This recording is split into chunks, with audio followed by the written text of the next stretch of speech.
Hello engineers, welcome back to the Civil Engineering Hub YouTube channel. So if you're new here, don't forget to subscribe, like and share the video. So most people walk onto a construction site, pick up a drawing, look at it for 5 seconds and put it back down. Not because they're not smart, but because nobody ever sat down and walked them through it properly. That changes today. So right here, I have a set of drawings. I have the structural drawings and I have the architectural drawings.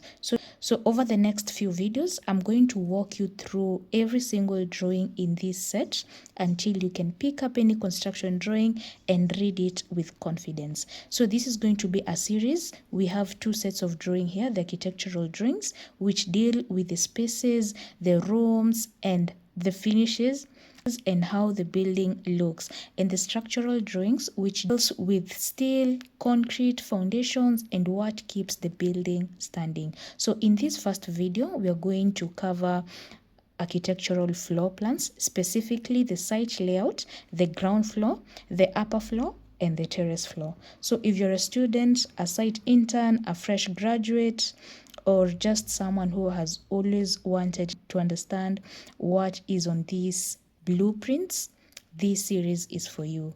Let us get into it.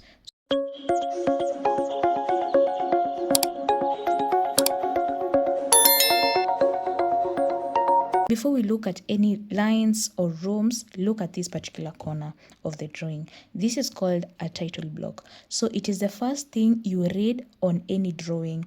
So it tells us about the consultants who did this particular drawing, the architect over here, the scale.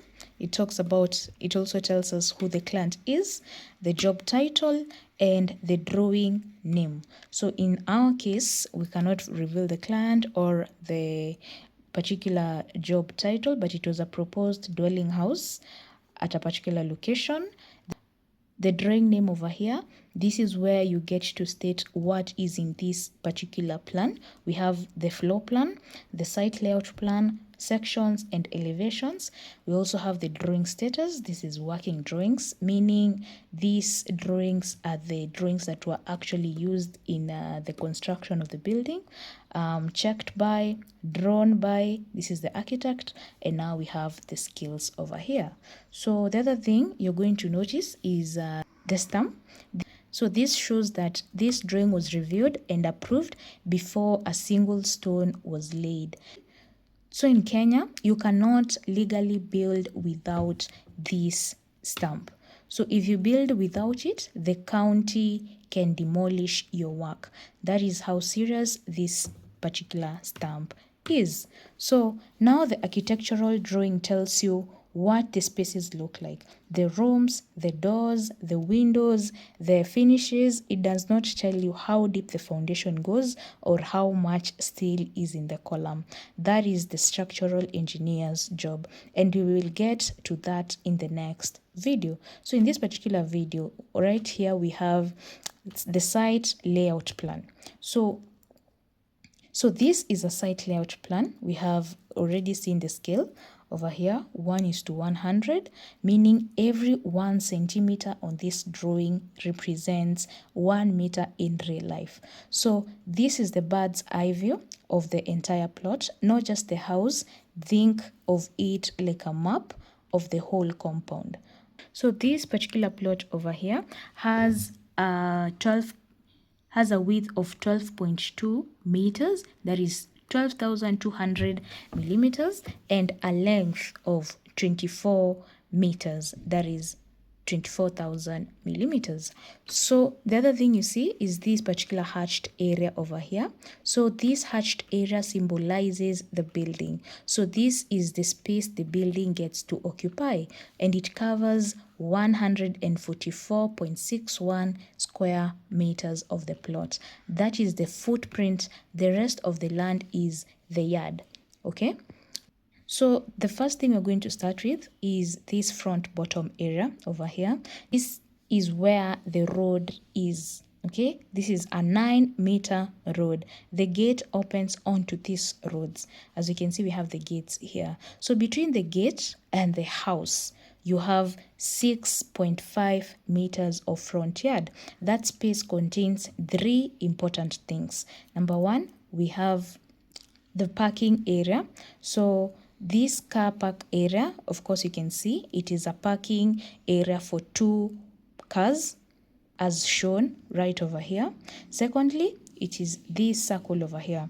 This circle named biodigester. This is the modern sewage treatment system for the house. So toilet waste from the house goes into this tank.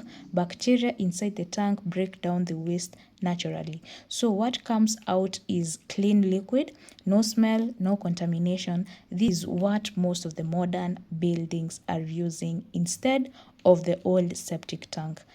Thirdly, we have this rectangle over here, the soak pit. So the clean liquid from the biodigester comes here and slowly soaks into the deep ground. So that pit goes 7 meters deep underground. So we will see that detail in a later video. The other thing you get to see is these labels, IC. As you can see, IC. So this IC, it is scattered at the corners of the building.